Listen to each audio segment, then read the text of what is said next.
What is up, awesome people of the internet? Guys, so imagine this. You are on the Chicago sky.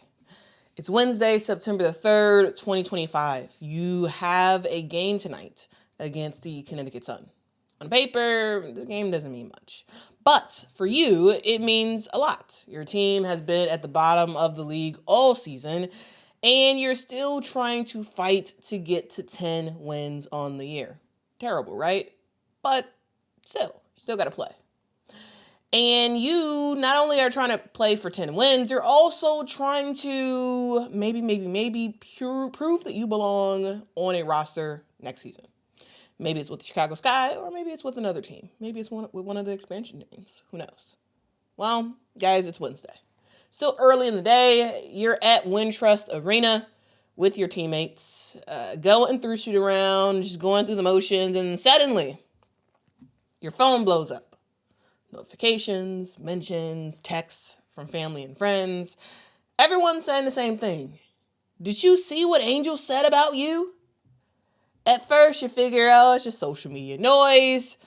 Being Angel Reese's teammate comes with some highs and lows, right? The highs, well, she's genuinely a nice person. She helps you out on the court. And you've met some really, really awesome celebrities, some of which you've never thought you'd meet before. Those are the highs. The lows, well, her stands can be vicious in person and especially online. When you play well, the noise kind of quiets down. But when you struggle in a game, it's a no holds barred thing. You're called everything in the book, from trash to telling you you need to get cut. Sometimes way worse than that. Talking about your parents, it's a whole thing. You learn to kind of live with it. You don't like it, but you live with it. But today, this Wednesday, feels different. Because it's not just Twitter trolls. Your family are sending you articles. Your friends are sending you stuff. And when you click on the link, there it is. Angel Reese in the Chicago Tribune talking about the roster. Talking about the future. And that's a thing, right? Not abnormal. But it feels like she's kind of talking like you might not be a part of that future with the Chicago Sky. Like I said, kudos to the guards, because we be seeing y'all be on their ass on Twitter and shit like that, so I need y'all to just let them hoop. Like, it's going to be a process. Obviously, a lot of people are playing out of position. They're guarding the best guard that they have probably never guarded before, even though they're 8-9 years in. Like, just trust the process. Like, give them some grace, give us some grace, and give Tyler and the staff grace, because this is a lot of our first and second years of this, and it's hard. Now, sure, Angel has been vocal all year about wanting more. And deep down, she's not wrong. You know, this season has not been acceptable at all. But hearing it laid out like this, in public, before the season's over, well, guys, that kind of stings. Some people, yes, did exaggerate Angel's words, but even if you take exactly what she said, that's still severely damaging. And now, you're just hours before the game is about to start. You're at home at Wintrust Arena. You've got to swallow what you just read. You need to check your pride. And you still need to be a good teammate on the floor. And you do. The Chicago Sky got a big win that night against the Connecticut Sun, beating them 88-64, snapping a 4-game losing streak. And also in that game, we did see Angel get her 8th technical, which means she will not be playing in the next game. She'll be suspended. And while you get the dub, it's great. Instead of really celebrating the win, it's kind of straight to a players only meeting. It's time to say what's been on your chest. You got Rachel Banham kind of being apathetic about the whole thing. You got Ariel Atkins making sure that her feelings are known to Angel. Elizabeth Williams gives Angel the benefit of the doubt. And Angel speaks for herself. She apologizes both privately and publicly. Are you frustrated with the organization or frustrated in general? I don't think I'm frustrated. I probably am frustrated myself right now. I think the language is taken out of context, and I really didn't intentionally mean to put down my teammates because they've been through this with me throughout the whole year. They've busted their ass just how I busted my ass. They showed up for me through thick and thin and in the locker room when nobody could see anything. So I would apologize to my teammates, which I already have, about the article and how it was misconstrued, about what was said. And I just have to be better with my language because I know it's not the message, it's the messenger, and understanding what I say can be taken any kind of way. So I just have to really be better and grow from this. On Friday, while Angel was away from the team for the game against the Indiana Fever, remember she picked up the 8th technical foul in Wednesday's game.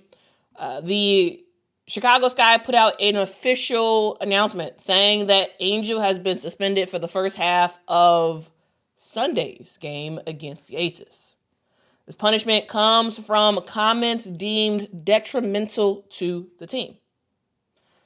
Your coach, Tyler Marsh, calls it a top-down decision. Ariel Atkins basically alludes to the fact that the players support this. And just like that, it's back to business, right? Because the season ends on September the 11th. And after you do your exit interviews, hey, everybody in that locker room knows that change is coming, and they just gotta bide their time until the 11th. So that's that. Here's actually why I structure this in a sort of narrative, put yourself in the position of a player type of thing. The reason why I did it that way is because I want you all to put yourself in their shoes.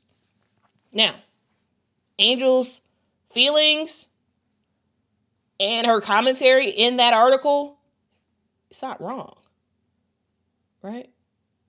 Right? You hear what she says, and yes, the Chicago Sky severely underperformed, right? Yes, they did not necessarily structure the best roster, right?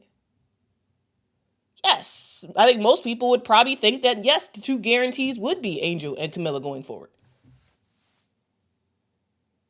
Even though what Angel said may be valid, and a lot of it true. Here's the thing. Angel was talking about real people, her teammates, the front office of the Chicago Sky. And those people are allowed to feel some type of way about what you say about them. Because wouldn't you? If you're Allie Quigley, wouldn't you feel a certain type of way hearing Angel basically say that Courtney Vandersloot is great, but you can't rely on her to come back from an ACL tear at 36? And that the Sky shouldn't kind of center their stuff around Courtney? Wouldn't you feel some type of way? Wouldn't you feel some type of way about Angel saying that the only guarantees for next year are her and Kamilla Cardoso? Wouldn't you feel some type of way? Remember, guys, that there are humans on this Chicago Sky team. The only opinions, the only feelings that matter are not just Angel's. And so while what she said was valid, and her feelings are valid about the whole situation, so are her teammates. Because wouldn't you feel the same type of way if you felt like you got blindsided by your teammate publicly saying something like that during the season? And you have to deal with all of that fallout while getting ready to play a game that night? Come on now. For me, the suspension, yeah, that half-game suspension, it did kind of catch me off guard. I was like, oh, really? But I completely support it. Completely support that suspension. Because you have to nip things in the bud early. And that's what the Chicago Sky front office are trying to do. You can't just publicly call out your coworkers and expect no consequences. You or I can't do that at our job. And Angel cannot do that either. This is a learning lesson for Angel to be more selective in what she says. And honestly, guys, this is a learning lesson for the Chicago Sky too. Because, let's be fully clear, guys, a PR person was right there during that entire interview between Angel and Julia Poe. They heard every word that Angel said. And if the Chicago Sky front office players were blindsided, well, that's on them too. Well, not the players, but that's on Sky PR or something for everybody to be blindsided. They're like, oh, whoa. She said what? Because here's the thing. Someone, at some point, should have stepped into the interview, either cut it off or at least followed up with the reporter to kind of soften the fallout. But that's a secondary thing that I was just like, what? Because Julia Poe said that, hey, this was a routine type of thing. And Sky PR was right there. And so it made me wonder, like, okay, interesting. But anyway, at the core, this is about accountability. Angel is still young, still figuring out how to fully use her platform. I mean, she's excellent at that, but like in terms of, perception about her teammates, right? So she's still trying to figure out exactly what to say, what not to say, all that good stuff. And maybe this is an opportunity for her to continue to do that, right? And this decision to have her suspended for half a game, though maybe it should have just been a full game, but, anyway. This decision, it shows that everyone's accountable. Yes. Was some of Angel's words exaggerated online? Yes. I talked about that in a previous live stream this week, right? Some of the stuff that she said was taken and like made way bigger than what it really was. But if you just look at the quotes of what she said and the specifics of what she said in that article, it was detrimental to the team. It absolutely was. It was very detrimental to the team, especially considering you are still in the season. And yet, let's still not forget the bigger point. Angel was looking at the front office and basically saying, hey, this is not good enough. And she's right. The question is, can Chicago actually match the standard that Angel's demanding? Because history tells us that the Chicago Sky have no problem letting go of really good players. Yeah, so I'll leave you with this, guys. How Angel responds to this suspension will tell us a lot. Don't forget, guys, this is not the first time she stepped away from a team. Remember back in 2023, it was around Thanksgiving time at LSU. Angel Reese disappeared for about 2 weeks after a disagreement with Kim Mulkey. Kim Mulkey ended up benching her in the second half of, I believe it was LSU versus Kent State. But anyway, she got benched. Ended up going away from the team for like, I believe 2 weeks. And,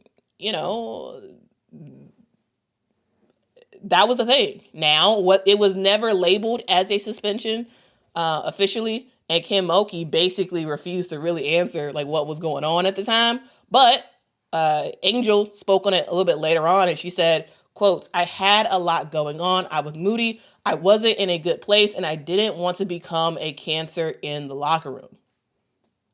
And Angel came back. And when she came back, it was kind of like she never really left, and LSU kind of rolled on from there. Maybe the same thing can happen here in Chicago. Yes, different situation, but same possibility. That Angel takes this situation as a reset, and both her and the Sky can come out stronger on the other side. Because accountability can lead to growth and the ability to reset and start afresh better. Those are my thoughts. What do you think? Let me know your thoughts in the comments below. If you could, make sure to hit that like button, hit that subscribe button. It really does help the channel out a whole lot. All right. Till next time, guys. Bye-bye.